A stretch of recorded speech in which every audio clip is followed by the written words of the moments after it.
I feel like that's why now maybe more beat makers and producers will use their tags. Yeah, just so you can stand out. So you as a producer, do you use a tag? Yes, I use my tag. You know, what's your tag? If you know my tag, JRocs. Beautiful sensual voice. I got a shout her out as well. She's in Canada at the moment. Well, I went uni with her. Her name's called Faith.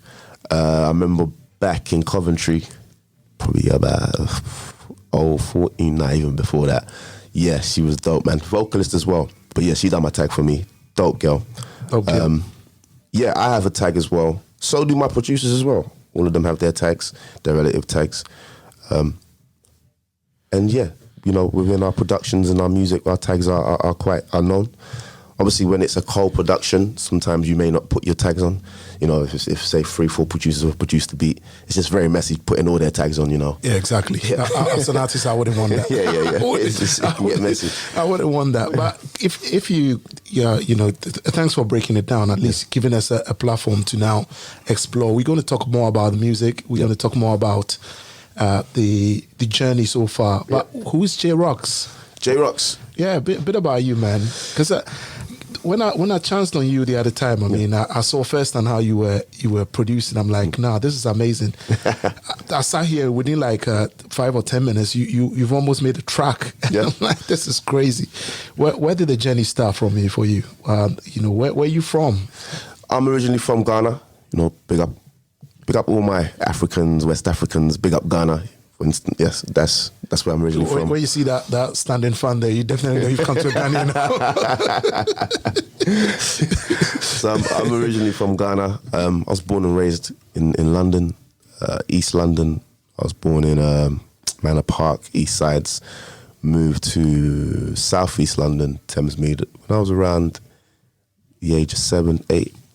So even with myself, my dad was a DJ when I was young. So he had the, do you remember the old school Jamos? Yes. The big, like, you have like those 600 inch. I know, they can pretty much take your whole room. I'm telling you, it's so... Not enough space to play around. It was a beast. He still has it. He still has it. What's your dad's name? His name's Roxon. Roxon. So my name is Junior Roxon. So that's where the JRocs comes from. Okay. Roxon. Yeah, so I'm putting it out right now so everyone knows it. Everyone's always asking, where does JRocs come from? Where does JRocs come from? Yes, I'm named after my father, you understand? So does he still play? He doesn't DJ anymore, no, he doesn't. He passed on the baton to Yeah. I do a little DJing once or twice, you know, still kind of getting me skills back on the decks and that. But yeah, so it all started from way back. My mum as well came from a loving Christian home as well. My mum was also a singer in church. So anytime we used to go to church, she used to shut it down and praise and worship. If everyone knows Resurrection back in the day, she used to go in. Praise and worship wasn't a joke. And I just grew up with music in my household every weekend. I remember what used to wake me up was the frequency of the bass, the jamos. Of course, those jamos are heavy sounding. Heavy sounding bass line on a reggae record. Like I'm up. Like that was my alarm. You didn't. That was my alarm, Ted.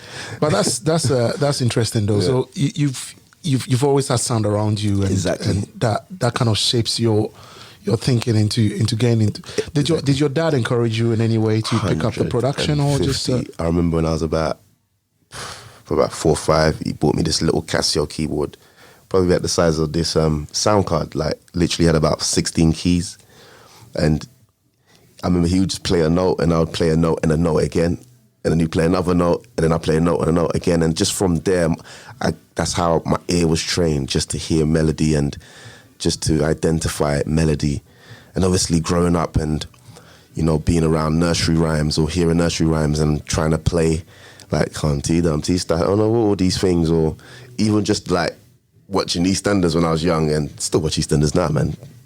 But but trying to play the main riff, like all these things for me, that's what built my understanding of melody and music and harmony. And I then extended it and took it on when I went to secondary school. I was luckily classically trained, so on piano. So Okay, so you had a formal. I did, yeah. What school was that? Was that still in East London or? No, that was in South East London, Thamesmead. Thamesmead, yeah. So that was the Business Academy, Bexley.